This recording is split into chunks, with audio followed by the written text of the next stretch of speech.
ఈరోజు ఒక 2 పాయింట్స్ మీ ముందర ఉంచాలనుకుంటున్నాను.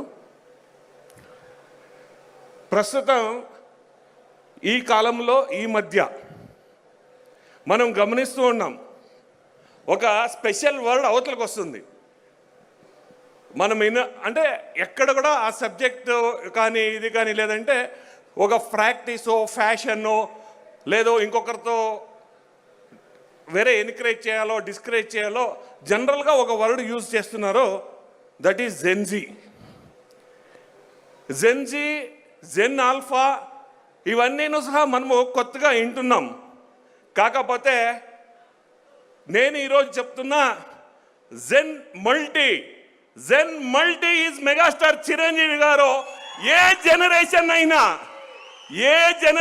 అయినా Gen multi is megastar Chiranjeevi garu. ఇది మనం ప్రతి ఒక్క అభిమాని ఇడీ ప్రపంచానికి చెప్పాల్సిన రోజు ఈరోజు మనం గట్టిగా చెప్తాం, మెగాస్టార్ చిరంజీవి ఫ్యాన్స్ జెన్ మల్టీ.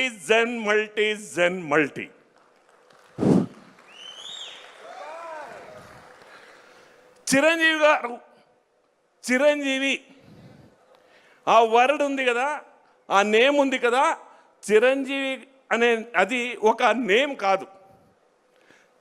ఎందుకంటే నేను జెన్ మల్టీని ఎందుకు చెప్తున్నానంటే మీకు ఒక క్లారిటీ ఉండి, చాలా సంవత్సరాల వెనుక సీనియర్స్ ఎవరు ఉంటారో, అంటే ఏజ్లో సీనియర్స్ ఎవరు ఉంటారో, టెక్నాలజీ ఎవరు యూజ్ చేస్తారో వాళ్ళకు ఒక ఐడియా ఉంటుంది.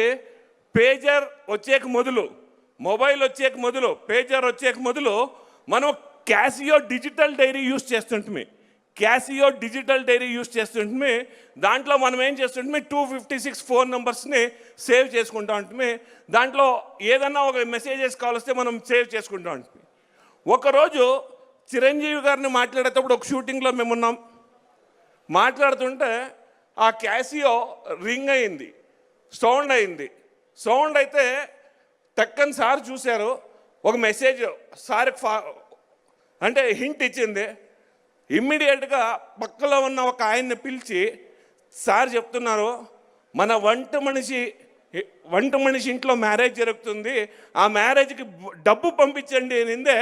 అప్పుడు టెక్నాలజీ ఉపయోగించుకొని ఇప్పుడు ఏమి సేవా కార్యక్రమాలు చేస్తున్నారో ఆ సేవా కార్యక్రమం అప్పటి నుంచి చేస్తూ వస్తున్నారో that is gen multi. Gen Z అని చెప్పుకునేది కాదు, జెన్ ఆల్ఫా చెప్పుకునేది కాదు. కాకపోతే జెన్ ఆల్ఫాగా నేను ఈ దేశానికి కానీ ఈ ఒక సమాజానికి కానీ నేను ఎలా రుణపడి ఉంటానో, సమాజంకి ఎలా మనం హెల్ప్ చేస్తామనే ఒక సంకల్పంతో ఈరోజు ఉన్న ఒకే ఒక హీరో ఎవరైనా అంటే అది మెగాస్టార్ చిరంజీవి గారు ఈ ప్రపంచంలో అని చెప్పేదానికి ఇష్టపడతాను. ఫ్యాన్స్ చిరంజీవి గారి గురించి మాట్లాడుతూ వెళ్తే మీరు గంటలు కాదు దినాలకు we can talk about him. ఆయన ఒక సేవా మనోభావం ఓన్లీ బికాజ్ ఆఫ్ అంటే ఆయన నటన, ఆయన డ్యాన్సు, ఆయన ఫైటు, ఆయన డైలాగ్ డెలివరీ, దాన్ని మనతో ఇక్కడున్న అన్ని ఫ్యాన్స్ని ఒకటి చేయలేదు. అది ఒక బ్రిడ్జ్ అంతే. కాకపోతే మన అందరినీ ఒక వైపు తీసుకొచ్చింది ఆయన. ఈ ఒక సమాజానం గురించి, ఈ సమాజానికి హెల్ప్ చేయాలనే ఒక గురించి అతను తీసుకున్న blood donation, eye donation, oxygen, nature అంటే ఇలాంటి అనేక సామాజిక కార్యక్రమాలు చేస్తూ ఆ సమాజంలో ఉండే నీడీ పీపుల్కి వీ హ్యావ్ టు హెల్ప్ అనే ఒక ఆలోచనతో తన అభిమానులని బరీ విజిల్స్ కాదు, బరీ కటౌట్లు కాదు, సేవా దృష్టిలో సమాజము వైపు జనాల్ని తీసుకెళ్ళాలి, అభిమానుల్ని తీసుకెళ్ళాలి అని ఆలోచించిన ఏకైక నటుడు మన megastar Chiranjeevi garu. That is why he is megastar.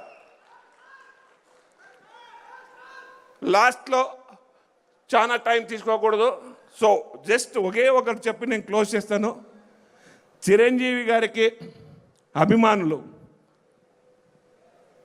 80 years అభిమానులు ఉన్నారు, 60 years అభిమానులు ఉన్నారు, 50 years ఉన్నారు, 40 ఉన్నారు, 30 ఉన్నారు, 20 ఉన్నారు, 10 ఉన్నారు. కాకపోతే చిరంజీవి గారు 70 ఇయర్స్ అయినా మనం 70 ఇయర్స్ అని చెప్పకూడదు, 71 ఇయర్స్ చెప్పకూడదు. అయినా ఈ రోజుకి ఆయన ఎలా యంగ్గా ఉన్నారో అదే మాదిరిగా ప్రతి ఒక్క అభిమాని ఈ రోజు కూడా చిరంజీవి గారి సినిమా కానీ చిరంజీవి గారి సేవా కార్యాల్లో అభిమానులు సహా అదే యంగ్గా ఉండి పనిచేస్తున్న ప్రతి ఒక్క అభిమానికి నేను మనస్ఫూర్తిగా ధన్యవాదాలు చెప్తూ మరొకసారి హ్యాపీ బర్త్డే చిరంజీవి గారు, హ్యాపీ బర్త్డే. Thank you.